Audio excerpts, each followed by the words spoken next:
Hello everyone.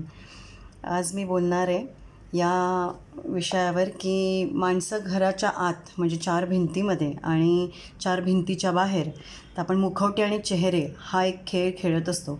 मुखवटा लावून बऱ्याचदा आपण बाहेर वावरत असतो आणि आतमध्ये वातावरण खूप वेगळं असतं. त्याचा सांगण्याचा उद्देश असा आहे की एखादी व्यक्ती जी असते ती समाजामध्ये इतकी नाव कमवलेली असते. त्याचं करिअर म्हणा, करिअर वाईज त्याचं नाव, त्याचं शिक्षण, सगळ्याच गोष्टी, त्याचा दरारा, त्याच्याबद्दल आदर, सगळ्याच गोष्टींनी ती व्यक्ती फार मोठी असते. पण ती व्यक्ती घरामध्ये कशी आहे तो त्याचा खूप वेगळा चेहरा असतो आणि तो त्याच्या पार्टनरला मात्र तो बघायला मिळतो किंवा सोसावा लागतो. तर नवरा बायकोंचा विषय किंवा पालक म्हणून सुद्धा इथे हा विषय मी दोन्ही बाजूने मांडणार आहे. तर ते जे गृहस्थ होते ते प्रचंड हुशार, आता मगाशी सांगितलं तसं त्यांचं कौतुक करावं तितकं कमी, इतका म्हणजे इतका हुशार माणूस तो की त्यांना जेव्हा केव्हा भेटावं तेव्हा इन्स्पायरच व्हायला होतं.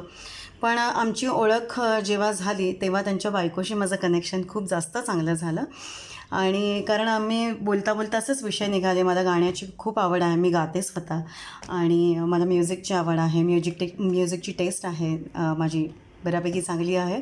मी शिकले नाही आहे पण मला मुळातच आहे ती. तर आमच्या कॉमन दोघींच्या या सगळ्या हे विषय होते. वाचनाची आवड आहे. वाचन माझं बरंच आत्ता मधल्या काळामध्ये कमी झालेलं, पण त्यांच्याकडनं ऐकून इतकं छान वाटलं. गोमा हे वाच, ते वाच. त्यांनी बरीच पुस्तकं सांगितली. एखादं पुस्तक मी वाचलं की मी त्यांना मेसेज टाकते की हां, ही समरी आहे, खूप छान वाटलं, मिळालं तर वाचा. हे असं आमचं छान दोघींचं देवाणघेवाण विचारांची सुरू झाली होती हळूहळू.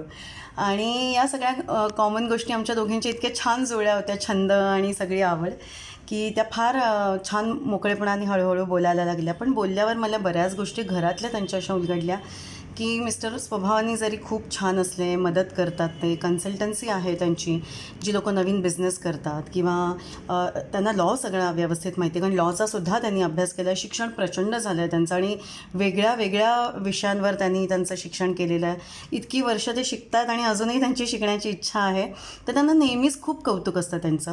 पण त्याच्याबरोबरीने त्यांनी सांगितलं की ते जरी किती हुशार असले, लोकांना मदत करत असले, त्यांची कन्सल्टन्सी असली, खूप ओळखी आहे, पैसा आहे, कशाला काहीही दृष्ट्या लागण्यासारखं आहे सगळं खरं तर, पण घरामध्ये मात्र हा माणूस टोटली वेगळा आहे. मला श्वासही नीट घेऊ देत नाही माझ्या मनासारखा. म्हणजे माझ्या सतत ते मागे असतात आणि जरी नसेल तर मी ते थोड्या वेळासाठी जरी घराबाहेर गेले तरीसुद्धा ते मला अचानक कॉल करतात आणि जर माझा कॉल एंगेज लागला, कोणाशी इतका वेळ बोलत होती या प्रश्नाचं उत्तर दे, आणि काय बोलत होती इतक्या वेळ, लिटरली असा प्रश्न असतो त्यांना. म्हणजे त्यांना बोलायलासुद्धा तितकीशी मुभा ते देत नाही. मग आता एवढी वर्ष लग्नाला 35 वर्ष होऊन गेली त्यांच्या, त्या मात्र आता कधीतरी शॉर्ट अँड स्वीट उत्तर देतात. अहो, मलाही बोलावंसं वाटतं, दिवसभर आपणच दोघं असतो, मुलांच्या अभ्यासात असतात, ह्याच्यात असतात, त्यांच्या करिअरमध्ये असतात, आता मी कोणाशी बोलणार, तर मला बोलावंसं वाटतं. बरं, मला नोकरी तरी करू द्यावी, तर तुम्ही मला नोकरी करू देत नाही. आता मी मागे एका व्हिडिओमध्ये बोलले होते, त्या बाईला इथे खूप मुभा देऊनसुद्धा तिला इच्छा नव्हती. ठीक आहे, पर्सन टू पर्सन व्हॅरी होतं, नेहमी मी सांगते. पण या बाईला ती एम.एड आहे. एम.एड असूनसुद्धा तिने कधीही नोकरी केली नाही. तिला मुलांची आवड आहे, तिला शिकवण्याची आवड आहे, खूप आवड आहे तिला, लोकांचीच मुळात खूप आवड आहे. तिच्याकडे इतकी उठबस असते, कारण तिचे मिस्टर ते जे गृहस्थ आहेत, ते जे सर आहेत, त्यांचं खूप प्रस्थ आहे. कोणीही आलं की त्यांच्याकडे ते इन्व्हाइट करतात जेवायला. त्याच्यामुळे पण त्यांचा जेवणापुरतीच संबंध असतो, स्वयंपाक करण्यापुरतीच संबंध असतो. बाकी त्यांचा लोकांशी फार संबंध नसतो. जेवढे प्रश्न विचारले जातात त्याची ते शॉर्ट अँड स्वीटच आन्सर देतात, कारण त्यांना नंतर हे सगळे डोक्याला ताप नको असतात. कारण पाहुणे गेल्या जी त्यांनी शॉर्ट अँड स्वीटसुद्धा आन्सर्स दिलेली असतात त्याच्यावर सुद्धा खूप कमेंट्स होतात त्यांच्या, त्या सरांच्या, आणि ते प्रचंड बोलतात त्यांना. त्या कुठल्याही सोशल मीडियावर सुद्धा नाही आहेत मॅडम. आणि मला इतकं त्यांच्या ऐकून स्टोरी वाईट वाटलं. म्हणजे मुलांनासुद्धा त्यांनी इतकी वर्ष असं लिटरली ट्रीट केलं. बरं, वडील म्हणून त्यांनी काय कर्तव्यांमध्ये कुठल्याही कमी केली नाही, कशाचंही, अगदी सुपारीचं सुद्धा त्यांना व्यसन नाही आहे, इतके क्लीन आहेत ते, काहीही कशाचंही व्यसन नाही. पण मुलांना मात्र उठ की उठ, बस की बस होतं. म्हणजे अगदी 4 लोकांमध्ये सुद्धा हां, उभं राहून बोल जरा, हां, बसून जरा नीट कसं मांडी घातली पाहिजे, कसं पायावर पाय टाकून बसला आहेस किंवा बसली आहेस, या सगळ्या इन्स्ट्रक्शन्स लोकांच्या समोरसुद्धा ते बिनधास्त द्यायचे आणि मुलांना कुठेतरी असं खचल्यासारखं वाटायचं की का चार चौघांमध्ये तुम्ही बोलता. बरं आम्हालाही थोडेफार गोष्टी कळतात किंवा मॅनर्स आहेत तितके, पण इतक्या सगळ्या गोष्टींनंतर मुलं मात्र मनाने खूप दुखावली गेली होती, लांब जायला लागली होती. आईशी ती मनमोकळेपणाने बोलायची, पण त्यांना लक्षात येत होतं की आईलाच काही करता येत नाही आहे, तर आपल्याला मदत करणारं आता कोणी नाही आहे. कारण त्या खूप प्रयत्न करायच्या की मुलांच्या दृष्टीने सुद्धा बोलण्याचा, पण त्यांना एकच उत्तर मिळायचं की तुझ्यामुळे मुलं बिघडलेली आहेत. या गोष्टी बऱ्याच जणांनी ऐकलेल्यासुद्धा आहेत की या गोष्टी होतात आणि काही लोकं इतकी स्ट्रिक्ट असतात. आणि ते खरं सांगायचं ना तर पर्सनल आयुष्य आणि आपलं जे प्रोफेशनल आयुष्य आहे किंवा चार लोकांना भेटलेले आहेत, एवढे अनुभव आहेत, शिक्षण आहे, हा सेल्फ मेड माणूस असल्यामुळे तर अजून सगळ्या गोष्टी होते. कमवा शिका या कॉन्सेप्टला तो धरून ठेवणारा आणि खूप यंग एजमध्ये गाव सोडून शहरात येऊन शिकलेला, स्वतःच्या पायावर ते स्वतः उभी राहिली होती कोणाची मदत न घेता. या सगळ्या गोष्टींमधनं तो सेल्फ मेड माणूस जो होता तो खूप वेगळा होता घरामध्ये आणि घरातल्यांची मात्र खूप घुसमट होत होती. त्यांनी एकच गोष्ट सांगितली, उमा मला संसार करायचा आहे म्हणून मी इतपत थांबले तरी, पण एखादी मुलगी असती जर तिला खरंच या गोष्टी असह्य झाल्या असत्या तर ती कधीच सोडून गेली असती. आणि आय डू अग्री सिरियसली, कारण या गोष्टी असह्यच होत्या. म्हणजे नुसतं ऐकूनही मला इतकी दहशत बसली होती की म्हटलं किती या सहन करत असतील. आणि खूप प्रसंग त्यांनी मला सांगितले, खूप म्हणजे खूप दरवेळेला मेसेजेस असतात तेव्हा पण त्या मेक शुअर करतात की त्या मेसेजेस डिलीट करतात, की काही कॉन्व्हर्सेशन नाही असं दाखवतात. कारण त्यांचा फोनही त्यांचा नसतो, तो तिथेच असतो बाहेर. आणि सगळ्यात महत्त्वाचं, त्यांना जर कोणाचा कॉल आलाच तर तो स्पीकरवरच टाकायचा, हा पहिला एक हे असतो, म्हणजे रूलच आहे की तो स्पीकरवरच बोलायचा. आणि असंही नाही की ते स्वतः पाळत नाहीत, तेही स्पीकरवरच बोलतात, पण मग ते इतकं सतत म्हणजे एकमेकांच्या इतकं जास्त झालेलं असतं ना हे सगळं, की गळ्यात गळे म्हणतो आपण, पण ते गळ्यात गळे म्हणजे अगदी गळा दाबल्यासारखं होतं ते त्यांना आता. आणि असंही होतं ते. आणि आता त्यांचं असं झालं आहे की पॅन्डेमिकनंतर तो ऑफिस त्यांचं कम्प्लिटली त्यांनी पॅन्डेमिकच्या दरम्यान बंद करून टाकलं होतं. ऑफिसला निदान थोडा वेळ ते जाऊन यायचं आहे, पण त्यांचं मोस्टली फोनवर जर कोणी पर्सनली आलं नाही तर त्यांचं सगळं फोनवर असतं किंवा लॅपटॉपवर काम असायचं.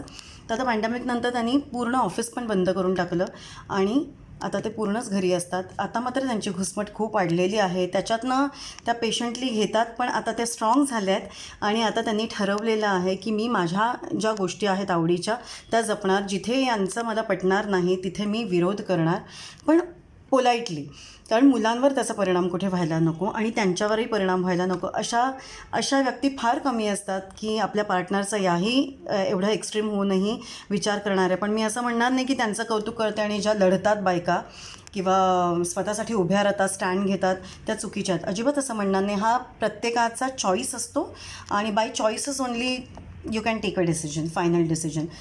आणि या सगळ्या गोष्टी मला सांगण्याचा उद्देश असा आहे की आपण बाहेरच्या बाहेर बघितल्या त्यांना जर कोणी बाहेर बघितलं तर त्या फार बोलत नाहीत आणि बोलल्या तरीसुद्धा त्या तेवढा कॉन्फिडन्स नसतो. एड झालेली बाई आणि तिच्या बोलण्यामध्ये फार कॉन्फिडन्स नसतो, त्या आय टू आय कॉन्टॅक्टमध्ये सुद्धा बोलत नाहीत.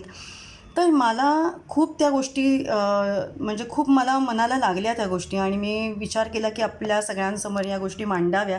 या खूप वर्षांपासून मी या गोष्टी बघते आहे आणि ऐकते आहे. माझं बरंच कॉन्व्हर्सेशन, मी सांगितलं की त्यांच्याशी हेल्दी कॉन्व्हर्सेशन असतं नेहमी. आम्ही एकमेकींना इन्स्पायर करत असतो, बऱ्याच गोष्टी वेगळ्या विषय मी मांडण्याचा प्रयत्न करत असते, त्याही छान बोलत असतात.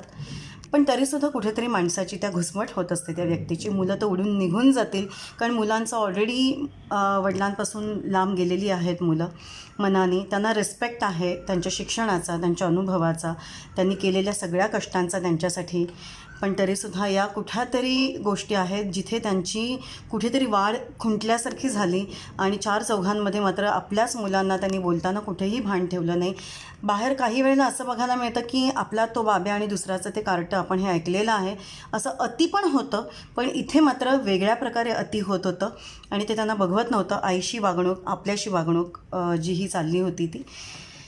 तर सांगण्याचा उद्देश असा आहे की आपण जे इझिली जज करतो लोकांना की अतिशय हुशार माणूस आहे, किती किती चांगलं आहे, सगळं चांगलं आहे, काही करायची गरज नाही. बऱ्याचशा बायकासुद्धा कंपेअर करतात की आम्हाला मात्र इथे मरावं लागतं, इथे यांच्याकडे तर सगळंच आहे, कुठे ट्रिपलाच जातात, सगळे हे होतं, भरपूर पैसा आहे, केवढं नाव आहे, किती ठिकाणी फिरतात, किती पार्टीजना जातात. पण घरातल्या व्यक्तीची जी घुसमट असते किंवा त्या व्यक्तीची पार्टनरची जी घुसमट असते, मग ती स्त्री असेल पुरुष असेल, काही वेळेला बायकासुद्धा डॉमिनेट करतात. आणि रिसेंटलीसुद्धा अजून एक मला गोष्ट कळली एका बाईबद्दलच. तर किती म्हणजे फिमेल डॉमिनेशनसुद्धा असतं. आणि म्हणूनच म्हटलं की बाहेर काही गोष्टी दिसत नाहीत, दिसताना खूप वेगळ्या दिसतात आणि आपल्याला आपण प्रेडिक्ट खूप वेगवेगळ्या करत असतो, आपण जज खूप वेगळ्या प्रकारे करत असतो. तर हे सगळं जजमेंट्स आत्ताच्या आत्ता खरं थांबवूयात आपण सगळेजणं. कारण आत आणि बाहेर माणसं खरंच मुखवटे आणि चेहरे हे दोन्ही वेगळे असतात एकाच माणसाचे, आणि प्रत्येकाशी त्यांचं नातं वेगळं असतं, बाहेरच्या जगाशी वेगळं आणि घरातल्यांचं वेगळं. तर हा मुद्दा जनरल मला मांडायचा होता सगळ्यांसमोर, पण तितकाच महत्त्वाचा होता. तुम्हाला जर अशी कोणी माणसं माहिती असतील आणि जर तुम्हाला असं वाटत असेल की तुम्हाला त्यांच्या पार्टनरना, नवरा असेल बायको असेल, जर तुम्हाला त्यांना वाटलं की मोकळेपणाने बोलायला कोणीतरी हवं, त्यांना काही इन्स्पायर करायला किंवा अजून काही गायडन्ससाठी कोणी हवं, तो I am always there for them आणि सगळ्यांसाठीच.